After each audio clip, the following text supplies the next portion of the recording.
2019-жылдары элдин үчүн алган жаман илдет канчалаган адамдарды арабыздан алып кетти. Мына ошол учурда дарыгерлер күн түн дебей эл кызматында болушту. Маектешибиз ошол кезде элдин саламаттыгы үчүн колдон келген аракеттердин баарын жасады. Албетте, ал мезгилде биз врачтар эми өмүр сакчысы болгондон кийин биз өзүбүз жөнүндө ойлогон жокпуз. Ар бир адам өзүнүн ниетине эч кандай мен азыр ооруп калам, мага тиги адамдан жугуп калат, мен ооруп калам дагы мен тиги чыга албай калам деген ниетте болбой чыктык да биз врачтардын. Көп эле жок, мен оорубайм, мен оорубашым керек. Мен деген ушундай кесипти тандап алдымбы? Мен деген оорубашым керек деп ошондой ой менен эле чыктык да. Биз күнүгө ошондой ой менен турдук да. Кой эртең туруп, кой бүгүн кандай кылат экенбиз? Бүгүн канча адам келер экен? Бүгүн адам азаяр бекен ооруган адамдар деп. Больницада болобу, поликлиникада болобу, кичинекей эле бир медцентрлерде болобу. Биз эртең менен биз кокуй биз барайлычы, ушу эртең менен кандай болду экен? Ким келди экен? Эмне болду экен? Кантип ооруп атат? Биз ал өзүбүз жөнүндө ойлогонго убакыт таппадык да.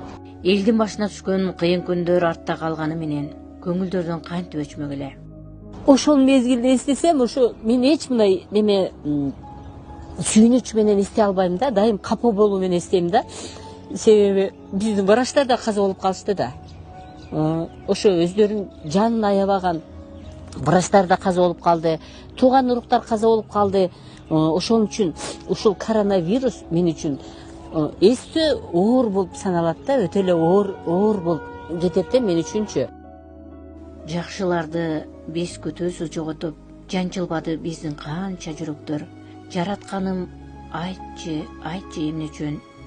Жакшыларды жашырганды сүйөт жер. Жүрөктөр жүз жеринен тилинип, эсеби жок чейин жандан айрылдык. Көтөрүүгө бизге жеңил болбоду, башка түшкөн ошол кезде кайгыңды. Ооруганы жүрөгүмдүн кеп эмес, о эртеңки кандай болот тагдырың? Алакандай элим журтум оорусаң, ат көтөргүз болду жүгү кайгыңдын. Элди сүйүү, элге жүрөгүн арноо чынында эрдик. Мына ушундай мыкты адистери бар элдин албетте бактысы бар. Бардыгыбыз жатып калдык дейт да. 6 адам тең жатып калдык дейт да. Үйдө 6 адамбыз, жолдошум 4 балам дейт. Эч бирибиз тура албайбыз дейт да. Эми вирус ушундай кылып кыйнап салды да адамчы. Эч бирибиз тура албайбыз дейт да. Анан ушун араң эле дейт. Телефонду ушундай алып эле дейт. Ушинтип карасам эле дейт. Сиз дейт тургула, тур, жатпа деп эле кыйкыратыпсыз дейт. Анан эле дейт мындай чирала түштүм дейт да. Анан эле уксам эле дейт тургула, кайнак сууну ичкиле, кыймылдагыла дегенден эле кокуй тургула деп эле баягы жерден кыйкырып эле баарыбыз жатып калыптыр дейт да. Баарыбыз эле кетип атабыз дейт да.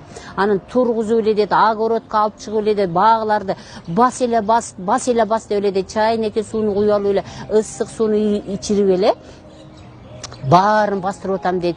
Сиз айткандай соодан ичкени соодан ичип дейт, пересиз. Ушинтип эле дейт. 3 күндө баарыбыз бутубузга туруп кеттик деп атпайбы? Анан ушунчалык дагы да айтам да, дагы ушу Кудайга чексиз шүгүр да, ушундай ушул кичинекей менин методум болсо дагы канчалаган адамга жардам берип, ошол адамдар ушул оорудан чыгып кеткенине мен өтө чоң Кудайга чексиз ыраачылык айтар элем да.